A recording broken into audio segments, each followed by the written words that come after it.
1 Samuel chapter 14. One day Jonathan son of Saul said to the young man bearing his armor, "Come, let's go over to the Philistine outpost on the other side." But he did not tell his father. Saul was staying on the outskirts of Gibeah, under a pomegranate tree in Migron.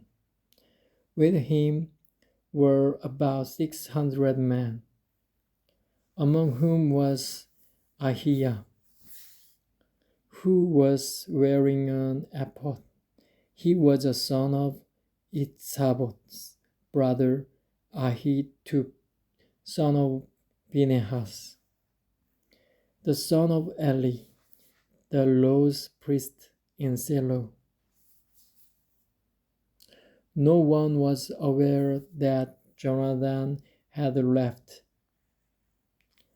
On each side of the path that Jonathan intended to cross to reach the Philistine outpost was a cliff. One was called Bozez and the other Seneh. One cliff stood to the north toward Michmash, the other to the south toward Geba. Jonathan said to his young armor-bearer, "Come, let's go over to the outpost of those uncircumcised fellows. Perhaps the Lord will act in our behalf. Nothing can hinder the Lord from saving, whether by many or by few. Do all that you have in mind." His armor-bearer said, "Go ahead, I am with you, heart and soul." Jonathan said, "Come, then, we will cross over toward the men and let them see us. If they say to us, 'Wait there until we come to you,' we will stay where we are and not go up to them. But if they say, 'Come up to us,' we will climb up, because that will be our sign that the Lord has given them into our hands." So both of them showed themselves to the Philistine outpost. "Look," said the Philistines, "the Hebrews are crawling out of the holes they were hiding in." The men of the outpost shouted to Jonathan and his armor-bearer, "Come up to us and we'll teach you a lesson." So Jonathan said to his armor-bearer, "Climb up after me. The Lord has given them into the hand of Israel." Jonathan climbed up, using his hands and feet, with his armor-bearer right behind him. The Philistine fell before Jonathan, and his armor-bearer followed and killed behind him. In the first attack, Jonathan and his armor-bearer killed some 20 men in an area of about half an acre.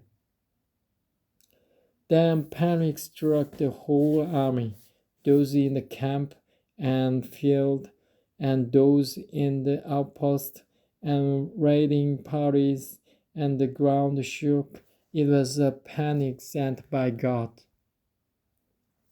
Saul's lookouts at Gibeah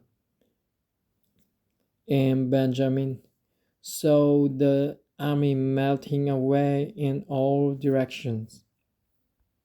Then Saul said to the men who were with him, "Muster the forces and see who has left us." When they did, it was Jonathan and his armor-bearer who were not there.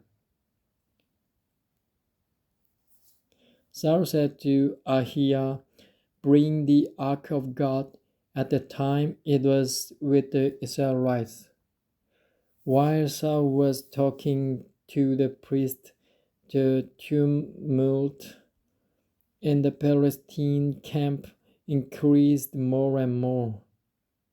So Saul said to the priest, "Withdraw your hand." Then Saul and all his men assembled and went to the battle.